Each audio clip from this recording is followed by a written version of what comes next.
All right, if you've ever wanted to write the code that makes our physical world smart, you are in exactly the right place.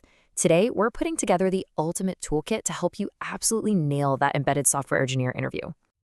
Okay, let's just start with this idea, because it's a big one. We're not talking about apps that just live on a screen. Nope. This is about code that actually spins motors, reads sensors, and brings physical, tangible devices to life. It's all about making the real world react to what your software tells it to do. So who is this person behind the curtain? You know, the one powering everything from your smartwatch to the complex systems inside your car. Let's break down exactly what this role is. At its heart, this role is the absolute critical link between pure software and the physical hardware it has to control. You're not just writing some abstract logic, you're literally manipulating electrons on a circuit board to make something happen in the real world. And to pull that off, you need this really unique blend of skills that kind of bridges two completely different worlds. You have to be a rock-solid software engineer, for sure, but you also have to deeply understand the limitations of the hardware you're working with, things like memory, power, and, of course, timing. And this table really shows you what the day-to-day looks like. I mean, one minute you could be deep in some C++ code, and the very next, you're looking at a hardware schematic or staring at signals on an oscilloscope. It's a role that really demands versatility, all the way from super low-level code up to high-level collaboration with the whole team. Okay, so let's zoom out and look at the blueprint to see how this all fits together. Because to write really good embedded code, you've got to know where you sit in the grand scheme of things. The best way to think about it is like a stack. Way down at the bottom, you've got the physical hardware, the actual chips and sensors. And way up at the top is the application the user sees and interacts with. Your world as an embedded engineer is smack dab in the middle. You're writing the firmware and the drivers that connect that high-level app to that low-level hardware. All right, now for the fun part, the core of your toolkit, the stuff you absolutely positively must have mastered to be effective, both in an interview and on the job itself. Your fluency really starts right here. C and C++ are the undisputed kings in the embedded world, mainly because they give you that direct, granular control over memory and hardware. But just knowing the language isn't enough. You also have to master the tools of the trade, like the compilers that turn your code into machine instructions, and the debuggers that let you literally peek inside the chip to see what's going on. And you'll be working with the brains of the operation, the microcontrollers or MCUs. You know, these different chips are picked for very specific jobs.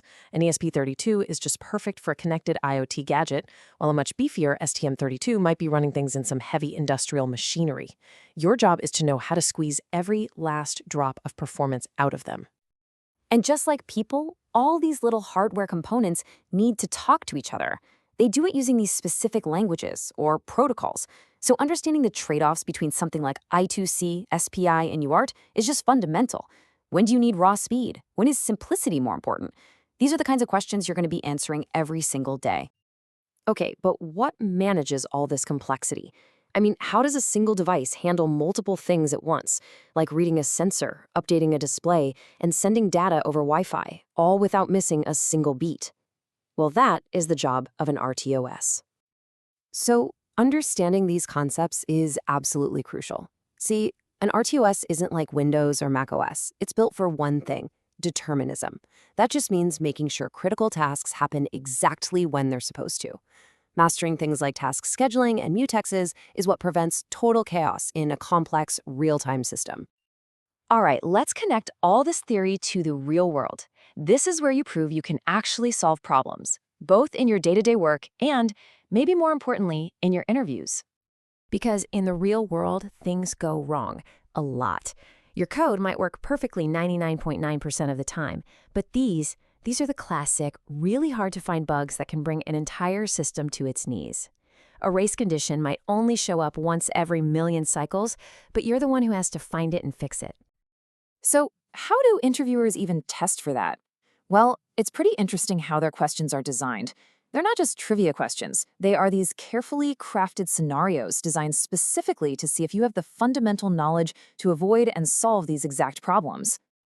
Just look at this table. When an interviewer asks you about the volatile keyword, what they're really checking is if you get that hardware can change memory behind your code's back.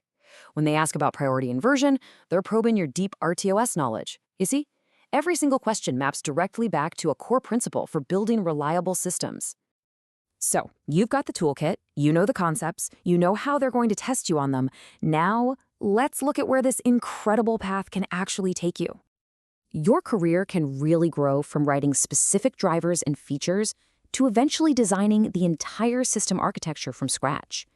At the highest levels, you're not just writing code anymore. You're actually defining the blueprint for the next generation of smart devices. And real growth in this field, it comes from mastering these fundamental principles.